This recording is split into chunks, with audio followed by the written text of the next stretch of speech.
Saya tanya kekhawatiran ibu apa terhadap anak ibu gitu. Mhm. Ya rata-rata jawaban mereka tuh, saya takut kalau misalkan saya udah nggak ada, nih anak saya siapa yang megang. Kalau misalnya kalian tidak mau menyayangi mereka, paling tidak kalian tidak menyakiti mereka.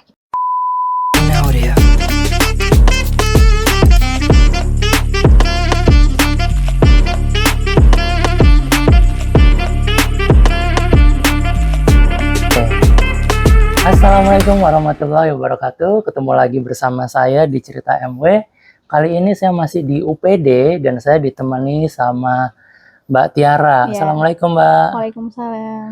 Nah, Mbak Tiara ini adalah salah satu guru di UPD yang ada di Tangsel. Yap. Nah, Mbak Tiara, ini ada kucing. Kedistrak jadinya. Nah, gini. Apa yang mungkin aku mau nanya ya Mbak, apa yang membuat Mbak tertarik untuk ngajar di UPD ini Mbak? Kalau boleh tahu dulu backgroundnya apa Mbak? Background saya sih sebenarnya guru PAUD ya, guru TK. Guru TK? Ya, guru TK. Tapi berkecimpung di dunia disabilitas itu dari tahun 2015, alhamdulillah sampai sekarang.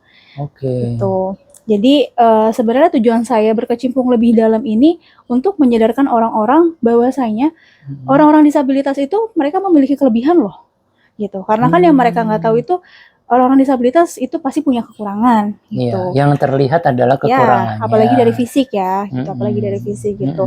Dan saya tuh mau menyadarkan mereka bahwasanya orang-orang disabilitas itu bukan berarti punya kekurangan, tapi mereka tuh juga punya kelebihan yang mungkin tidak terlihat sama kita. Gitu.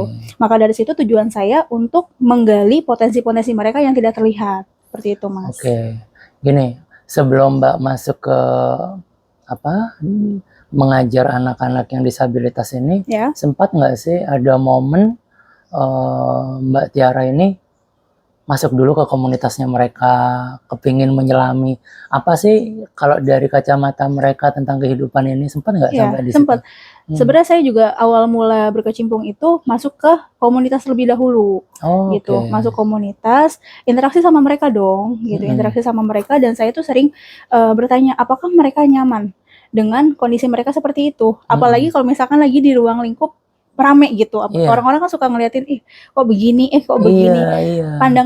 Pandangan orang ke mereka mungkin kok kayak gini, ada orang kayak gini aneh gitu, atau kok bisa ya nggak bisa ngomong, kok bisa ya nggak bisa jalan gitu. Terus menurut mereka ya sedih gitu Mas, sedih gitu. Mereka juga ngerasain itu ya? Ya, walaupun dari pandangan juga kan pandangannya nggak suka. Iya, benar.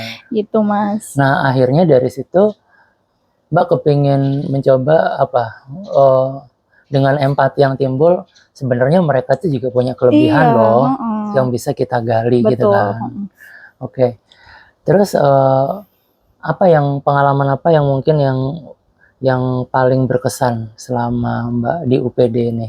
Kan banyak banget ya Mbak. Banyak banget Mas. Sebenarnya setiap hari itu pengalaman bagi saya sih Mas, karena kan sikap dan sikap mereka tuh nggak bisa ketebak sama kita gitu.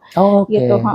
Apalagi mood mereka kan juga nggak bisa ketebak. Kalau misalkan emang ada yang nggak mau belajar, waduh ribet sama satu anak nih gitu, harus ngurusin dia dulu, yang lain nggak kepegang gitu. Tapi dari situ saya belajar Mas, maksudnya mengevaluasi apakah ini anak begini tuh kenapa? Apakah dari rumah kah atau memang dari sini jadi kah? Ketika gitu. Ada anak tantrum misalnya ya, ada anak yang tiba-tiba rewel, itu justru yang menjadi di pikirannya Mbak itu, kenapa dia bisa gini? Apakah dari rumah? Apakah di sini? Betul. Jadi Mbak memetakan kita harus ngecek track recordnya dulu nih. Kenapa nih anak bisa kayak gini? Gak mungkin dong tiba-tiba gak mau ke sekolah, gak mau belajar, gak mungkin kayak gitu Mas. Pasti ada sesuatu yang menyebabkan dia seperti itu gitu. Nah di sini sahabat semua, saya baru sadar kenapa hari ini Mbak Tiara melakukan asesmen sebelum dibukanya kembali kelas yang ada di UPD Tangsel ini. Ternyata tujuannya itu ya, untuk mensinkronkan antara anak, orang tua, dan pengajar. Betul. Ya. Itu tujuan asesmennya. Maka dari itu kan kita harus ada kerjasama antara guru sama orang tua gitu. Tuh penting tuh. Jadi di sini adanya UPD atau guru itu tidak menghilangkan peran orang tua. Setuju nggak? Betul banget. Jangan semena-mena mentang-mentang kita pegang anaknya, orang tua tuh nggak ada kendali untuk megang, nggak kayak gitu, Mas. Pokoknya, jadi gimana? Yang bener tuh gimana, Mbak? Ya, boleh kasih tahu nggak? Tetap kita harus ada sesi diskusi, terus kita harus benar-benar menekankan ke orang tua bahwasanya anak mereka tetap kita yang pegang di sekolah, di UPD.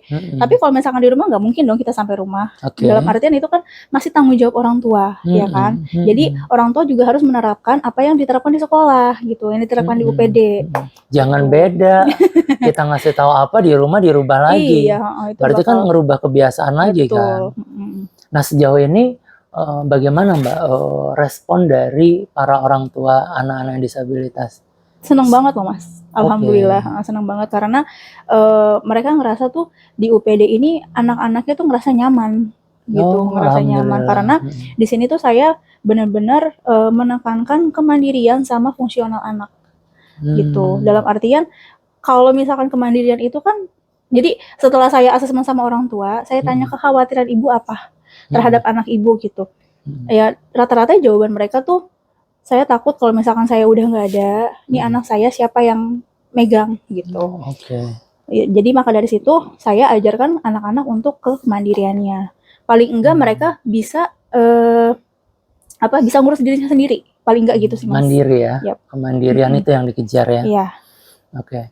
Nah, karena kita membahas terkait anak-anak disabilitas, sebenarnya Mbak, di Quran itu ada ayatnya bahwa Allah itu menciptakan manusia dalam bentuk yang sebaik-baiknya. Kita bisa buka di surat At-Tin, surat 95 ayat 4, Mbak. Mungkin bisa bantu baca? Bismillahirrahmanirrahim. Sungguh kami telah menciptakan manusia dalam bentuk yang sebaik-baiknya. Artinya, menurut kacamata Allah, nggak ada yang namanya cacat atau disabilitas dari kacamatanya Allah. Kenapa? Karena begitu Allah memberi kekurangan, pasti ada kelebihan di sisi yang lain kan. Mungkin Mbak bisa cerita tentang Atika. Iya. Atika itu adalah anak tunanetra sejak lahir. Tapi menurut cerita Mbak gimana? Atika begitu penglihatannya memang tidak ada, tapi Allah memberikan kelebihan di pendengarannya. Jadi memang Atika itu salah satu anak yang saya pegang di UPD. Atika ini blind total, buta total, sama sekali nggak bisa ngelihat even cahaya sekalipun. Gitu, dua-duanya kanan kiri, dan itu memang dari lahir. Tapi di satu sisi sebenarnya Atika ini peka banget loh Mas sama pendengarannya. Contohnya dia saya ajarin huruf braille, yang huruf timbul untuk orang buta bisa baca. Saya aja yang bisa ngelihat, yang bisa dengar gitu. Ngafalinnya sampai sekarang jujur belum hafal, Mas. Dari huruf A sampai Z. Itu kan karena titiknya berbeda-beda. Tapi Atika dalam waktu 2 minggu aja dia udah hafal. Padahal dia nggak ngelihat. Dia cuma cuma mendengarkan dari pendengarannya aja gitu. Menekankan dari pendengarannya aja. Ya, dan sekarang kalau nggak salah Atika sedang mencari guru ngaji yang bisa Quran Braille. Semoga ketemu ya. Amin. Nah, kemudian ada juga Allah perkuat lagi di surat 54, surat Qamar ya. Ayat 49 ya kalau nggak salah ya. Silakan Mbak. Bismillahirrahmanirrahim. Sungguh kami menciptakan segala sesuatu menurut ukuran. Ya. Ada yang bisa dipahami nggak dari ayat itu kira-kira? Ya, Allah itu sudah menakarkan kita sesuai takarannya. Iya, gitu. Benar. Kalau semua sudah sesuai takarannya, sebenarnya tidak ada lagi istilah cacat atau kurang kan? Karena ketika kita lebih takarannya di sisi yang satu, bisa jadi kita lemah yang di yang satu. Makanya karena ukurannya beda-beda, kita bisa saling melengkapi kan. Nah, begitupun terhadap anak-anak disabilitas. Kita seringkali menganggap diri kita normal karena kebanyakan sama seperti kita kan. Coba kalau dibalik. Kebanyakan seperti mereka, bisa jadi kita ini dianggap tidak normal kan. Karena kita ya menilai orang gitu. Iya, dan kita selalu terjebak menilai dari sisi yang terlihat. Ya, itu mungkin yang bisa kita ambil pelajaran. Di Quran juga udah ada tadi, semuanya ada ukurannya. Semuanya ada kadarnya. maka tidak boleh kita memandang sebelah mata apalagi terhadap anak-anak disabilitas. Kemudian yang terakhir nih Mbak, Allah membahas di surat Al-Mulk. Surat Al-Mulk itu surat ke-67 ayat 3 dan 4 ya. Silahkan. Bismillahirrahmanirrahim. Yang menciptakan 7 langit berlapis-lapis, tidak akan kamu lihat sesuatu yang tidak seimbang pada ciptaan Tuhan yang Maha Pengasih. Maka lihatlah sekali lagi, adakah kamu lihat sesuatu yang cacat? Kemudian ulangi pandanganmu sekali lagi dan sekali lagi. Niscaya pandanganmu akan kembali kepadamu tanpa menemukan cacat, dan ia pandanganmu dalam keadaan letih. Apa yang didapat?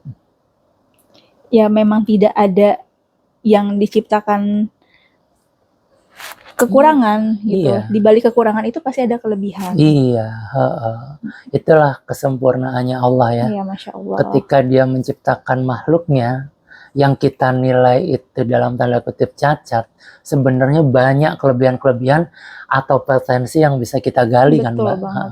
Cuma karena mungkin kita kurang berempati, kita kurang aware, kita kurang memperhatikan orang-orang yang disabilitas ini, sehingga kita sering menganggap mereka rendah ya Mbak ya. Oke, yang terakhir, apa pengharapannya Mbak terhadap UPD ini? Harapannya sih bisa menjadikan lebih banyak lagi anak binaan UPD itu jauh lebih mandiri dan bisa menghasilkan sesuatu di potensinya mereka itu untuk menghasilkan uang gitu. Oke. Karena ada juga dari mereka yang sudah menghasilkan uang ya Mbak. Betul. Ya? Kalau nggak salah contohnya Iren ya. Iren ini adalah tunarungu ya. Tunawicara juga ya. Iya. Tunarungu dan tunawicara, dan dia tidak bisa membaca ya. Tapi ternyata dia bisa berhitung. Terbukti dia bisa membuat rajutan ya. Merajut itu berhitung kan? Iya, berhitung. Ada pola-polanya. Pakai pola-pola, dan itu dia bisa melakukan itu gitu. Dan itu juga bisa menghasilkan uang. Jadi sahabat semua, pesan yang mau kita sampaikan adalah tidak ada yang namanya cacat atau kurang. Allah selalu memberikan kelebihan pada setiap makhluknya, dan Allah ketika menciptakan manusia itu sudah pasti dalam bentuk yang sebaik-baiknya. Kalau Allah sudah berbicara itu, kenapa kita malah sebaliknya ya? Menganggap orang lain itu kurang dan seterusnya. Ada lagi yang mau disampaikan Mbak Tiara? Apa ya?